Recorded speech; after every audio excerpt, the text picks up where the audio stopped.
Hello, it's Marie from Fit Mama here, and I'm going to talk to you today about how you can help to avoid having a back-to-back labour with your baby. So by back-to-back, what we mean is that if your baby's spine is sitting alongside your spine, and when babies are back-to-back, that makes it very, very difficult for them to make their way out of the pelvis.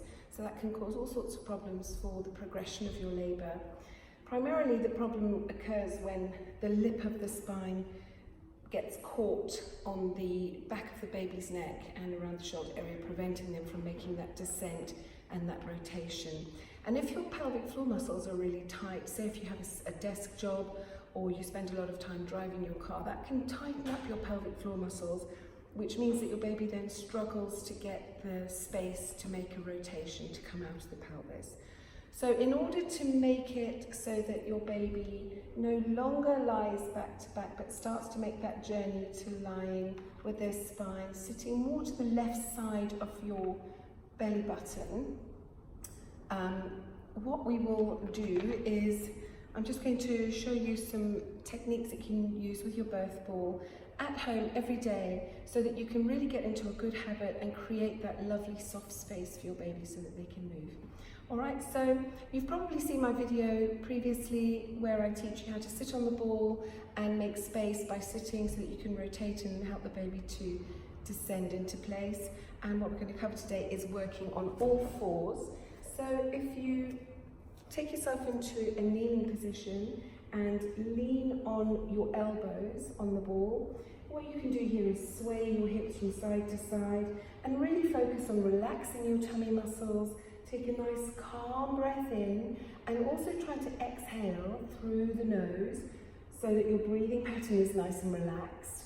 If you're mouth breathing, you're going to be more stressed. So focus on a calm breath in through the nose, calm breath out through the nose.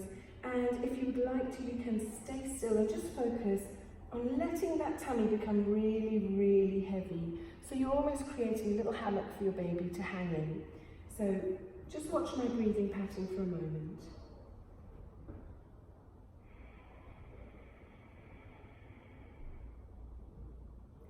So my breath out is longer than my breath in.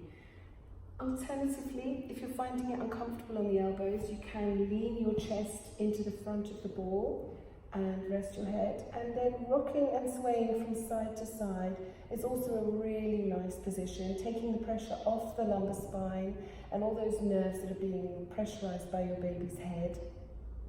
But if you can focus on the breathing as well in this sway, that helps to release and relax those pelvic floor muscles. The more tense you are, the tighter your pelvic floor is going to be and the harder it will be for your baby to rotate and descend in preparation for delivery. So if you were using these positions in labour, that will also help you to avoid a back-to-back delivery. And of course, if you've worked on this position through your whole pregnancy, it will really make a big difference to the big day. You can drop your heels back down, drop your bottom back down over your heels, take your knees a little wider, and then again, resting your head on the ball, rocking from side to side and really focusing on keeping that tummy super, super relaxed. And also you want to think that your birth canal is really soft, your back passage is really soft. Really focus on trying to get all those muscles to completely unravel, and that's going to make a big difference to your experience in labour. If you're using this position in pregnancy, obviously I would opt for this over lolling back on the sofa at night. If you're sitting back on the sofa, your baby is much more likely to slip round into that back-to-back position against the spine. So if you imagine this is your pelvis sitting upright, if you were slumped back on your sofa, gravity is going to pull your baby's spine down towards your spine. So choosing to be in this forward folding position is a much better idea for watching TV or chilling out at home. If you're in labour with this position, of course if you're tired, this is a good place to be. You're leaning forward, so you're helping your baby to be in the right position, but also you're opening your pelvis right up so that your baby can descend deep into the pelvis for delivery. And if you need to be inspected or checked on by your midwife, it's a very easy movement to just come back up onto the ball so that you can make that space available. That's just a couple of things that you can do to help avoid a back-to-back labour. Most important is to try and keep your pelvic floor functioning.